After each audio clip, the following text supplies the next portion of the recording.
I am Monica, 26 years old, and I work as a web designer, growing up in a small rural town with my grandparents, parents, and younger sister Linda. Life was far from fair. My sister, 7 years my junior, was the apple of everyone's eye. Her opinions were always prioritized, leaving me feeling neglected and unimportant. The favoritism was blatant. On Linda's birthdays, she received lavish gifts, while mine, close to Christmas, were combined into a single occasion, marked with practical gifts like books I had no interest in.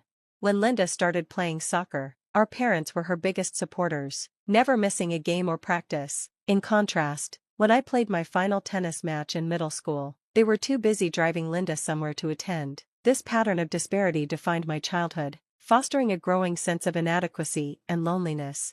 Still, Linda wasn't blind to the injustice. She often stood up for me when our parents compared us harshly. "Monica is good at studying and teaching. She can do anything," she'd say. After my last tennis match, she even handed me a bouquet of flowers she had picked herself, whispering, "Good job." Our grandparents, too, tried to intervene on my behalf, reprimanding my parents for their behavior. But when my grandmother passed away, and soon after my grandfather, any buffer against my parents' criticism dissolved.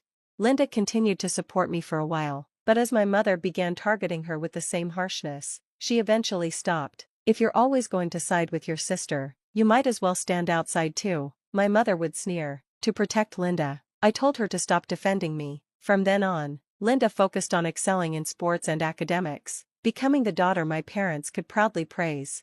Meanwhile, our parents' finances took a hit after the funerals, and they informed me there was no money for college. My dream of studying design at university was crushed. Instead, I graduated high school and took a job at a small design company far from home. There, I worked tirelessly, starting as an office assistant but seizing every opportunity to learn from the designers. My passion for web design kept me going, and I spent weekends studying online courses to build my skills.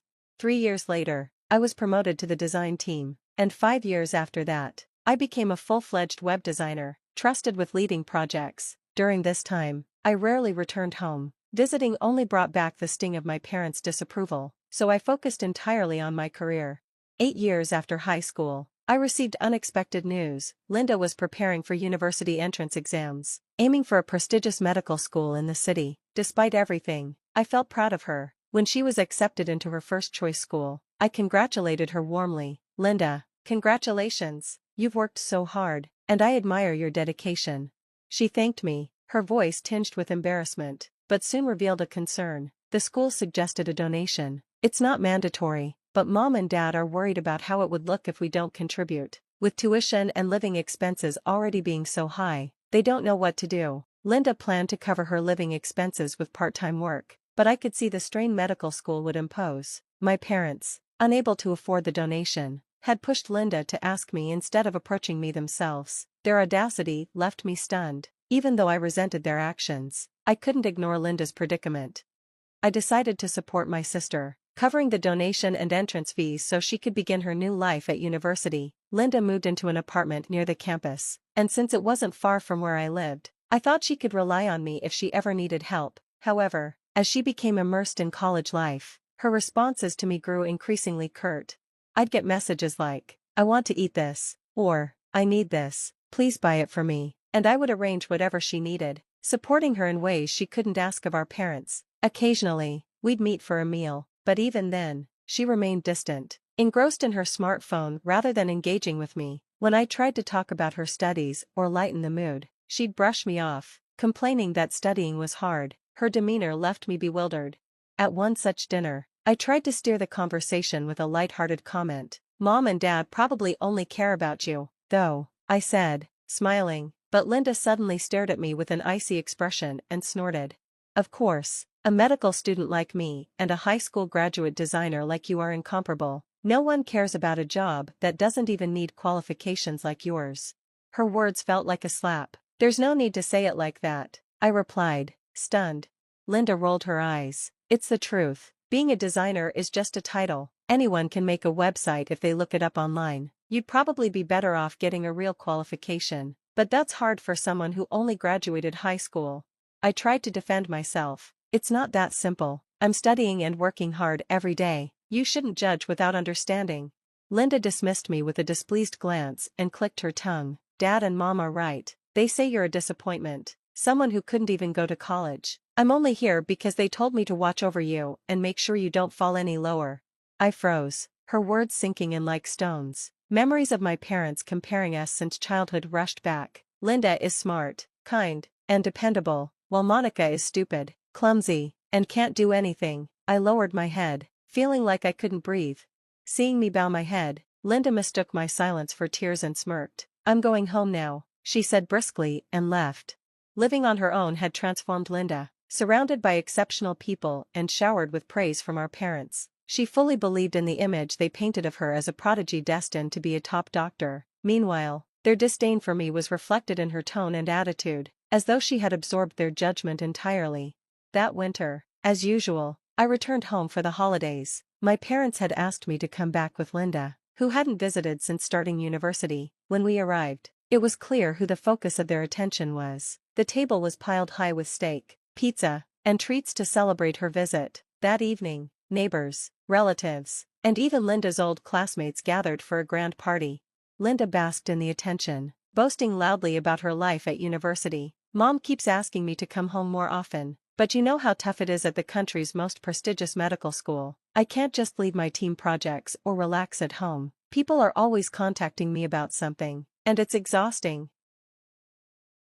I busied myself in the kitchen, avoiding the spotlight, but I could hear her voice dominating the conversation. To the parents and relatives, her boasting seemed fine, but to the neighbors and classmates, it must have sounded grating. When I brought out a tray of wine, an elderly neighbor tried to shift the attention to me. Monica, aren't you working in design?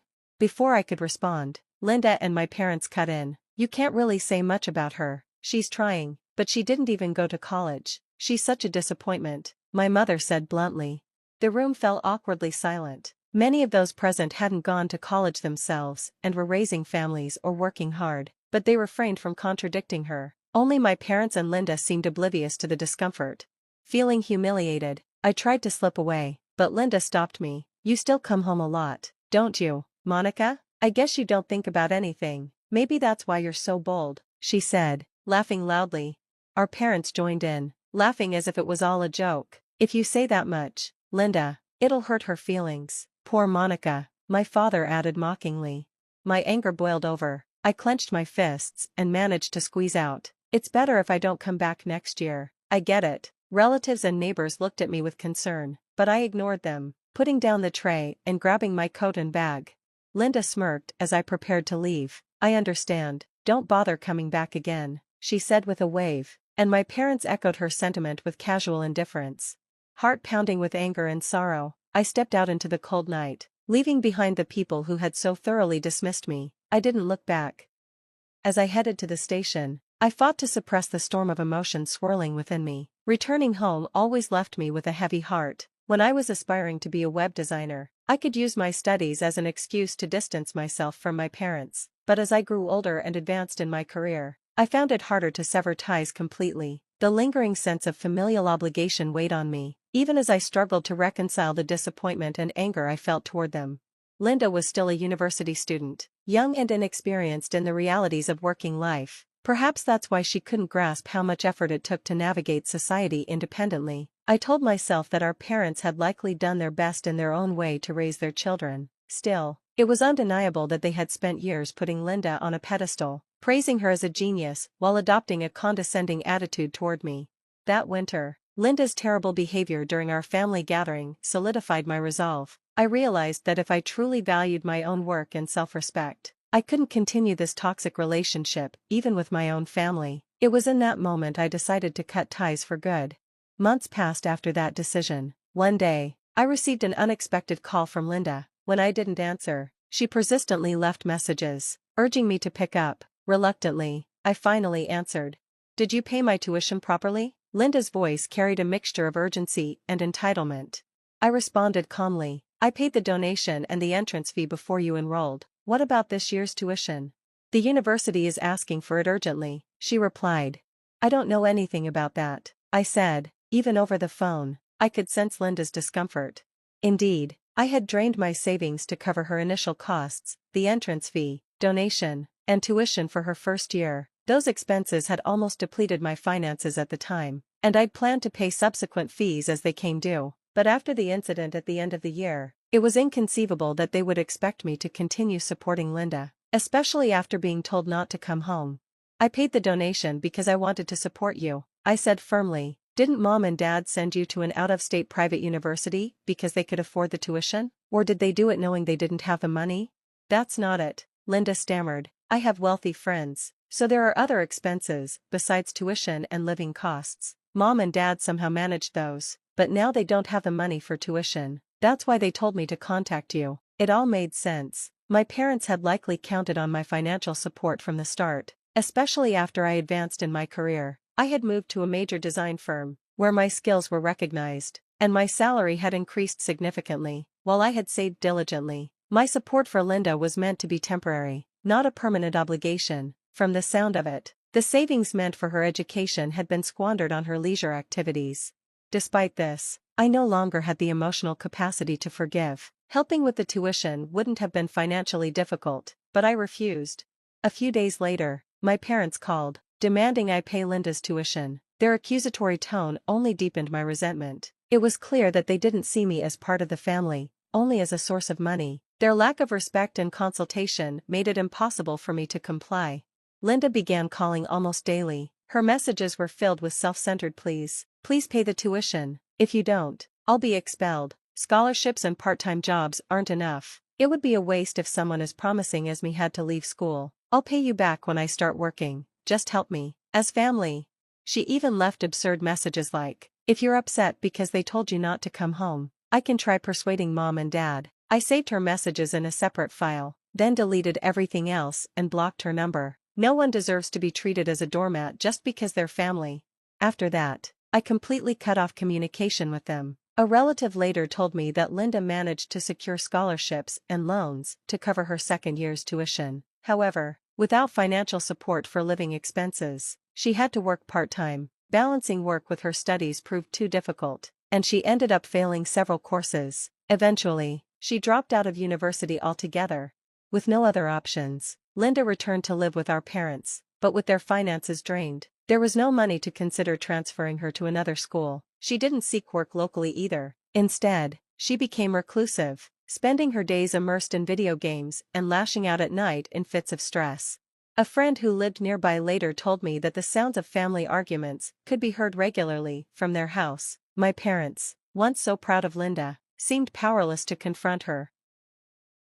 As time went on, things only worsened. My father, under immense stress, caused a scandal while commuting to work. He was accused of groping a woman on the train, and though the case was settled without charges, he resigned in shame. My mother, who had little work experience, struggled to find a job that could sustain the family. They occasionally tried to contact me through relatives, but their messages were always the same, demanding and unapologetic. Eventually, even the relatives lost patience. We'll handle it here. Don't worry, they told me, cutting off any further attempts at communication.